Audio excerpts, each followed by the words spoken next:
একটা নতুন জিনিস বাকি আছে, মানে নতুন জিনিস বলতে এই জিনিসটা আগেরই, কিন্তু এটা একটু দেখা দেওয়া জরুরি আর কি। তো সেটা হচ্ছে আমরা প্রথমে আমি সবগুলো ডাটা এর আগের বার আমরা ডু ফাইলে করছিলাম, এবার আমরা ডাটা এডিটরে গিয়ে করবো, সবগুলো এডিটরে গিয়ে করবো।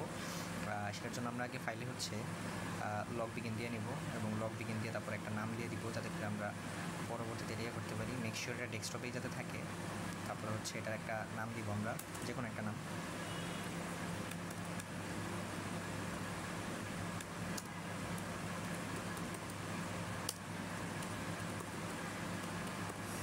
নাম দিলাম এবং এটা এন্টার দিয়ে সেভ দিয়ে দিলাম। এবার হচ্ছে আমরা ডাটা এডিটরে গিয়ে সব ধরনের কাজ করবো, যেহেতু আমরা লগ বিগিন দিছি, তাহলে আমাদের কাজ হচ্ছে ডাটা এডিটরে গিয়ে কাজ করা। আমরা এডিট অপশনে যাব, তারপরে হচ্ছে ভেরিয়েবলের যে পার্টটা, সেই পার্টটার মধ্যে থেকে আমরা কাজ করা শুরু করবো আর কি। তো প্রথমে আমরা এখানে 1 নম্বর কোয়েশ্চেনটাই সলভ করবো, জেড টেস্টেরটা। তো সবগুলো ভ্যালু আগে আমরা বসাই, সবগুলো ভ্যালু আমরা বসালাম এখানে। কিন্তু এখানে আমাদের একটা কাজ হচ্ছে যে আমরা ভেরিয়েবলের লেভেলটা চেঞ্জ করতে চাইতেছি, মানে ভেরিয়েবলটার যে নামটা সেটা আমরা চেঞ্জ করতে চাইতেছি। তাহলে আমরা ডাটাতে যাব, ভেরিয়েবল ম্যানেজারে যাব, যাওয়ার পরে আমরা এখানে যে নামটা আছে ভেরিয়েবলে সেটা আমরা চেঞ্জ করে দেব। তাহলে প্রথমটা যেহেতু আমরা স্কোর ভেরিয়েবল নিয়ে কাজ করতেছি, তাহলে আমরা প্রথম ভেরিয়েবলটা স্কোর ভেরিয়েবল হিসেবে নাম দেবো। এন্টার দিয়ে দিলে আমাদের কাজ হয়ে যাবে এবং এটা ক্লোজ করে দেবো আমরা। তারপর আমরা দেখতেছি এখানে স্কোর নাম হয়ে গেছে। হ্যাঁ, এখন আমরা এটাকে মিনিমাইজ করবো আপাতত। মিনিমাইজ করার পরে তারপর আমরা এখানে আমরা যেটা চাইতেছিলাম, যেহেতু আমরা ফার্স্টে সাম বের করতে চাইতেছি, তাহলে আমরা সাম স্কোর বের করবো। সাম স্কোর এটা বের করার পর হচ্ছে যেটা আমরা থাকবো, সেটা আমাদের মান দরকার হচ্ছে 77.5। এবার আমরা কাই স্কোয়ারের মানটা যেভাবে একদম ঠিক সেম কোডে যেভাবে দেওয়া আছে ঠিক সেভাবেই করব।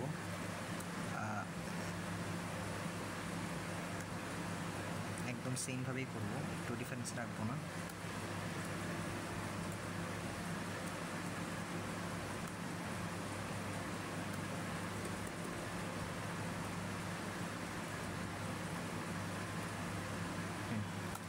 করার পর আমাদের 0.79 নামের একটা ভ্যালু আসবে। এখন আমরা এটার মধ্যে ডিসপ্লে নর্মাল, তাহলে আমরা ফার্স্টে নর্মালের মানটা বের করে নিব। নর্মালের জন্য আমরা পাবো হচ্ছে 0.79, কারণ আমরা যে মানটা পাইছি সে মানটা আমরা বসাবো ডিসপ্লে নর্মাল 0.79 দিয়ে। এটা আমরা একটা পাবো। এখন আমাদের কাজ হচ্ছে, আমরা যেহেতু টোটাল টেস্ট নিয়ে কাজ করতেছি, তাহলে আমাদের কাজ হচ্ছে 2 × 1 - নর্মাল এটা বের করা। ডিসপ্লে বের করব 2 × 1 - এটার ক্ষেত্রে আমরা নর্মালের পরে আমরা অ্যাপস দিব, কারণ হচ্ছে এটা অ্যাবসলিউট ভ্যালু নির্দেশ করতেছে। এটা না দিলেও যে হবে এই বিষয়টা এরকম না, না দিলে পজিটিভ ভ্যালুর ক্ষেত্রে না দিলে চলবে, কিন্তু অ্যাবসলিউট ভ্যালুটা দিয়ে নিলে আমাদের যদি কোনো নেগেটিভ ভ্যালু এখানে থাকে, তাহলে নেগেটিভ ভ্যালুটা অটোমেটিক্যালি পজিটিভ ভ্যালু হিসেবে কাউন্ট হয়ে যাবে। মাঝে মধ্যে এখানে নেগেটিভ ভ্যালু থাকে। তো আমরা 3টা ব্র্যাকেট ওপেন করছিলাম, 3টা ব্র্যাকেট ক্লোজ করবো, এবার এন্টার দিব। এই যে মানটা পাইলাম, এই মানটাই আমাদের মেন মান। যেহেতু টোটাল টেস্ট, আমরা বলতে পারি যে এটা 0.05 এর চেয়ে ছোটো, তাহলে আমরা বলতে পারবো যে 0.05 এর চেয়ে বড় হওয়ার কারণে আমরা বলবো যে আমরা নাল হাইপোথিসিসটা fail to reject the null hypothesis. So আমাদের নাল হাইপোথিসিসটা কী ছিল? নাল হাইপোথিসিস ছিল হচ্ছে যে আমাদের এখানে কোনো ডিফারেন্স নাই আর কি। নাল হাইপোথিসিস যেহেতু ছিল যে এখানে কোনো ডিফারেন্স যেহেতু ছিল, তার মানে আমাদের যদি নাল হাইপোথিসিসটা আমরা রিজেক্ট করতে ব্যর্থ হই, fail to reject the null hypothesis, তাহলে আমরা বলবো there is no evidence that the students average score differs from 75। একটু বলে দিলে চলবে, এটা কমেন্ট হিসেবে। পরবর্তীতে একটা নোট দিব, এটা দেখা করে নিলেই পারা যাবে আশা করি। এবার আসি এফ টেস্টেরটার ক্ষেত্রে। এফ টেস্টেরটার ক্ষেত্রেও ঠিক সেম, আবার ডাটাতে যাব। ডাটাতে গিয়ে আমরা ডাটা এডিটরে যাবো, আবারও এডিটে যাব। তারপরে যাওয়ার পরে হচ্ছে আমাদের কাজ হচ্ছে এখানে আমরা সবগুলো মান, আমরা যে ভ্যালুটা নিয়ে কাজ করতে চাইতেছি সবগুলো মান বসাবো। অর্থাৎ আমি টি টেস্টেরটা করতে চাইতেছি এখন 65, 68, 72, তারপরে হচ্ছে 70, 72, 70, 66, 74, 71, 69, 67, আর লাস্টটা হচ্ছে 73। তাহলে আমরা এটা এন্টার দিয়ে নিলাম এবং এটার নামটা আমরা চেঞ্জ করবো। কীভাবে আমরা চেঞ্জ করবো? আমরা আবারও বলছি যে আমরা ডাটাতে যাব, ভেরিয়েবল ম্যানেজারে যাব। যাওয়ার পর আমাদের এখানে লেভেল নেম বলতে একটা টার্ম আছে, সেটাকে আমরা স্কোর চেঞ্জ করে আমরা মার্কস দিতে পারি। মার্কস দিলাম, কারণ দুইটার স্কোর হয়ে গেলে আবার সমস্যা, আলাদা করতে পারবে না। তো আমাদের ভেরিয়েবল 2টা আচ্ছা, এটা ভেরিয়েবল 1 মনে হয়ে গেছে মার্কস। তাহলে ভেরিয়েবল 1টা আমরা স্কোর হিসেবে রাখি, আর ভেরিয়েবল 2 যেটা সেই ভেরিয়েবল 2টাকে আমরা নাম দিব হচ্ছে মার্কস। এন্টার দিয়ে দিলে আমাদের মার্কস হয়ে যাবে এবং আমরা বাইরে গেলেই দেখবো যে এই যে স্কোর একটা, মার্কস একটা। এখন আমাদের যদি আমরা ইয়াতে যাই তাহলে দেখবো যে এই অংশটাতে আমাদের মার্কস বলতে একটা অপশন চলে আসছে। এখন আমরা কি করব, আমাদেরকে বলছে যেহেতু টি টেস্ট করার জন্য আমরা টি টেস্ট মার্কস, এখানে আমাদের কোশ্চেনের মধ্যে বলা আছে যে প্রিন্সিপাল আশা করছিল হচ্ছে যে তাদের math exam chairman department of স্ট্যাটিস্টিক্সের চেয়ারম্যান বলছিল যে final math exam 70 out of 100 হবে। তো আমরা সে যেটা ক্লেম করছে সেটাই আমরা বসাই দিই 70 এবং আমরা এন্টার দিয়ে দিলে আমাদের ভ্যালুগুলো পেয়ে যাবো। যেহেতু একটা টোটাল টেস্ট হিসেবে কাজ করতেছি, আমরা যে মানটা নিয়ে কাজ করবো সেটা হচ্ছে এইটার যে পি ভ্যালুটা 0.6141 এটা নিয়ে কাজ করবো। যেহেতু আমরা দেখতেছি যে পি ভ্যালুর মানটা 0.6141 হচ্ছে পি ভ্যালুর মান 0.05 এর চেয়ে যেহেতু আমাদের কী হয়ে যেতেছে অটোমেটিক্যালি বড় আসতেছে, তার মানে আমরা fail to reject the null hypothesis বলতে পারবো, মানে আমরা নাল হাইপোথিসিসটা রিজেক্ট করবো না। তাহলে নাল হাইপোথিসিসে কী ক্লেম করা হয়েছিল, অ্যাভারেজ ফাইনাল এক্সামের স্কোরটা 70, তার মানে আমরা বলতে পারবো যে does not differ from 70। There is, বা এইভাবে বলতে পারবো there is no evidence that the students average score differs from 70। শেষ। এবার আমরা আসতেছি কাই স্কোয়ার টেস্টের মধ্যেও যে মেল ফিমেল ফুটবল বাস্কেটবলের যে প্রশ্নটা আছে সেটা আমরা এবার সলভ করবো। এবার এটার জন্য কোথায় যেতে হবে আমাদের, আবার আমরা ডাটা এডিটর অপশনে যাবো। আমরা কোনোটাই এবার ডু ফাইল দিয়ে করতেছি না, সব ডাটা এডিটর দিয়ে করবো। এখন এখানে স্কোর দিছি, মার্কস দিছি, এই জায়গার মধ্যে আমরা কি করব, ফার্স্টে আমরা লিখবো হচ্ছে মেল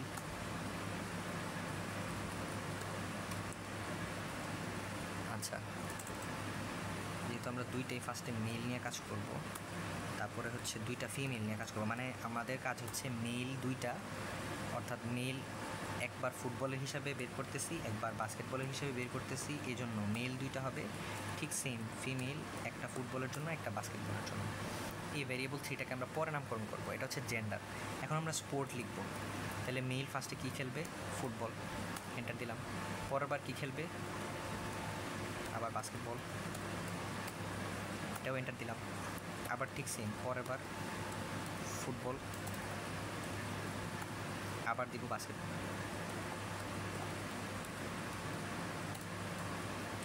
সবগুলো বসালাম, এন্টার দিলাম। এখন আমাদের কাজ হচ্ছে কাউন্ট, মানে কে কত কী খেলছে।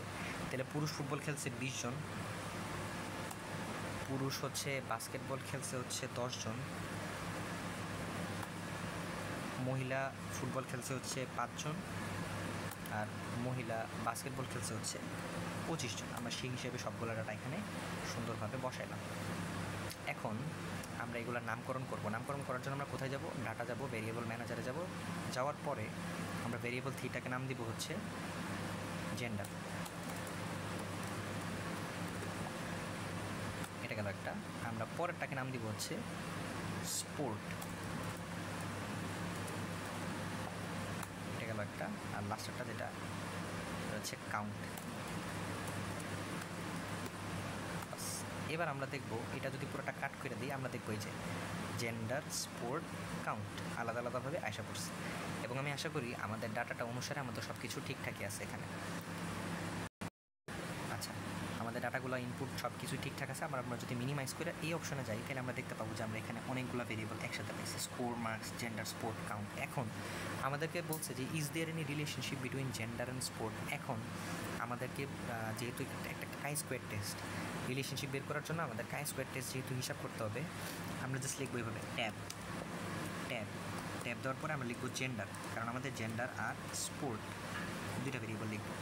বা চাইলে আমরা এখান থেকে এইটা নিজে টাইপ না করে যে দুইটা ভেরিয়েবল বলছে এটা ডাবল ক্লিক করবো একবার, এটা ডাবল ক্লিক করবো একবার, এই যে জেন্ডার আর স্পোর্ট চলে আসছে।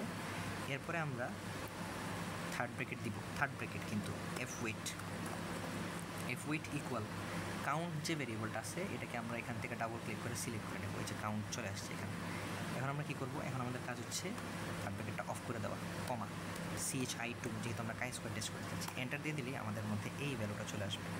এই যে প্রবাবিলিটি ভ্যালুটা এটা 0 না, তার মানে এটা 0.05 এর চেয়ে অটোমেটিক্যালি ছোটো হওয়ার কারণে আমরা কী বলতে পারবো 0.05 এর চেয়ে, অর্থাৎ পি ভ্যালু যেহেতু 0.05 এর চেয়ে ছোটো, তার মানে আমরা বলতে পারবো হচ্ছে পি ভ্যালুর মানটা যেহেতু 0.05 এর চেয়ে ছোটো, আমরা নাল হাইপোথিসিসটা রিজেক্ট করতে পারবো। যেহেতু নাল হাইপোথিসিস রিজেক্ট করবো মানে কি, আমাদের নাল হাইপোথিসিস কী ছিল, নাল হাইপোথিসিস ছিল যে কোনো সিগনিফিকেন্ট অ্যাসোসিয়েশন নাই। যেহেতু আমরা নাল হাইপোথিসিসটা রিজেক্ট করে দিতেছি, এজন্য এখানে বলবো যে একটা সিগনিফিকেন্ট অ্যাসোসিয়েশন আছে, কিসের মধ্যে, জেন্ডার আর ফেভারিট স্পোর্টের মধ্যে। এটা গেল হচ্ছে আমাদের কাই স্কোয়ার টেস্ট। এবার আমরা যাব হচ্ছে আমাদের এফ টেস্টে লাস্টেরটা। এটাও আমরা কীভাবে করবো, ডাটা এডিটরে গিয়ে করবো। আমি সবগুলো ডাটা এডিটরে দেখাই দিচ্ছি বারবার। ডাটা এডিটরে গিয়ে আমরা হচ্ছে এখানে মান বসাবো 2000,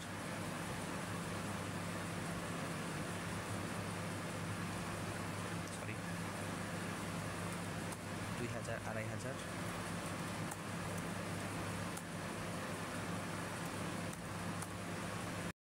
আমরা সবগুলো ডাটা এখানে তুলে নিলাম। এখন আমাদের কাজ হচ্ছে আবারও ডাটা ভেরিয়েবল ম্যানেজার। এখন আমরা চাইতেছি যে আমাদের তিনটাকে নামকরণ করতে, তিনটা ইয়ারকে। তাহলে আমরা প্রথমটা নামকরণ করবো কি, ইনকাম, বড় হাতের আই দিই, ইনকাম, এন্টার দিব, আমাদের ভেরিয়েবলের নাম হয়ে যাবে। পরেরটা দিব হচ্ছে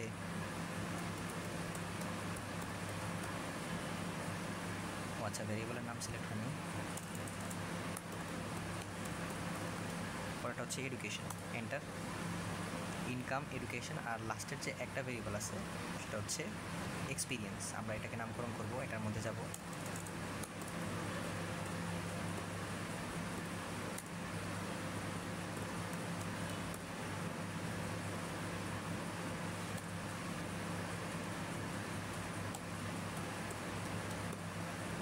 এন্টার, হয়ে গেছে।